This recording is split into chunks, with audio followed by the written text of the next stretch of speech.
Et on se retrouve donc pour cette revue de presse de l'économie.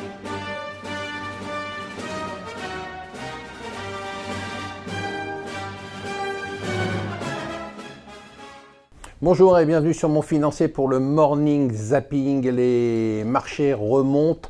Ils remontent parce qu'on a des déclarations qui sont plutôt apaisantes sur la guerre commerciale. Hier, c'était Xi Jinping qui nous expliquait que finalement, il voulait une ouverture de la Chine, qu'il était prêt à baisser les droits de douane sur certaines importations, ouvrir les marchés. Enfin bon, quelque chose de très conciliant qui vient après le tweet de Donald Trump qui disait que Xi Jinping et lui étaient des amis. Alors, ce qui est très étonnant dans tout ça, c'est que la volatilité reste quand même très élevée. La volatilité, vous savez, je vous le répète régulièrement, c'est l'indice de peur des marchés. Donc c'est étonnant de voir les marchés à la fois un peu rassurés.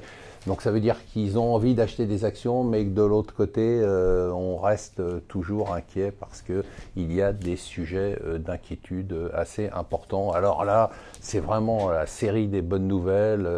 Révision par le gouvernement des prévisions de croissance, révision à la baisse des prévisions de déficit public. Alors tenez-vous bien, on attend même un excédent public, un excédent budgétaire.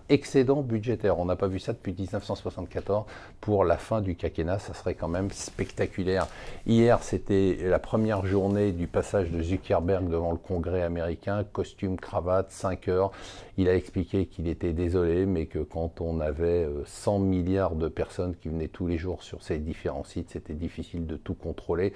Donc un mea culpa, mais un mea culpa quand même limité qui n'a pas satisfait les membres du Congrès et il retourne aujourd'hui sur le grill pour quelques heures.